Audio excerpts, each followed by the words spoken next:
Hello, I'm Ruth Lingard. Women make up 50% of the population, and I challenge you that we should do a better job of representing them in our history lessons. So to help this happen, I'm going to suggest to you that you could include Barbara Robb if you're teaching a civil rights unit on the 1960s. You've probably never heard of Barbara Robb, but her work has led to huge change in the way we as a society care for the elderly and the mentally ill. These are also groups we don't often represent in our curriculum. So who was she? Well, Barbara Robb was a psychotherapist, which means that she worked with people who had mental health problems. When an ex-patient, Amy Gibb, was sent to a psychiatric hospital in 1963, Amy had thought it was just for a short stay to adjust her medication. However, once she was admitted, Amy Gibb was not released. When Barbara Robb visited her in hospital a year later, Amy Gibb had been inside that mental institution for over a year. Robb was shocked by the treatment she was being given. Amy had a uniform haircut, uniform clothing, and she'd lost all her personal possessions, including items like her glasses and her false teeth. She'd also become very thin. She didn't appear to be getting the specialist treatment for her medical condition. Every time she visited, Robb began to record what she saw in a diary. She overheard staff shouting at patients, mocking them by doing things like offering them biscuits and then eating it in front of them.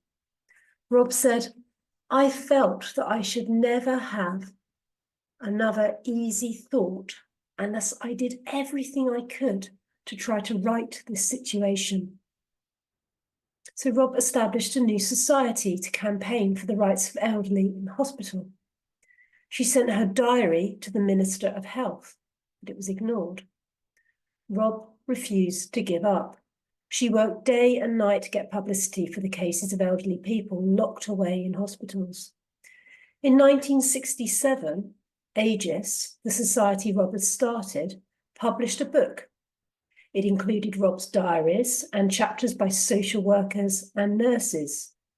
And the book suggested ways in which care could be improved by providing specialist support for mentally ill elderly patients. The Ministry of Health ignored it. However, the government were worried. One minister described Robb as a bomb which it had to defuse. I think this shows how effective Robb's campaign was. Robb continued to collect reports from nurses in other hospitals about the poor treatment of patients. And finally, the government set up an inquiry in 1967 into allegations made about the treatment given to elderly people in Ely Hospital in Cardiff. They found evidence that supported Robb's allegations. As a result, in 1969, plans were drawn up to inspect hospitals for the first time and check on the care given to patients. So why should we remember Barbara Robb? Well, Robb shows how one individual can bring about change in a whole institution.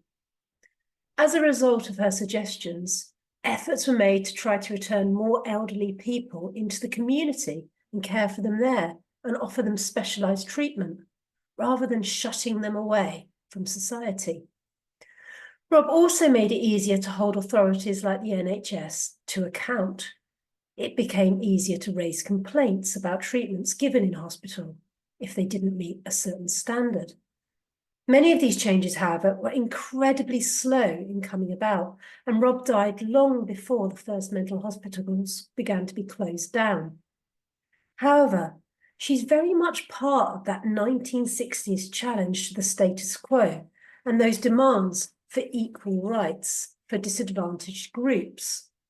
So if you're teaching the US civil rights in your scheme of learning, could you also include a homework or a one-off lesson on Robb in order to challenge the idea that it was only Martin Luther King who was fighting for civil rights, and that civil rights were just a question of racial discrimination in the USA.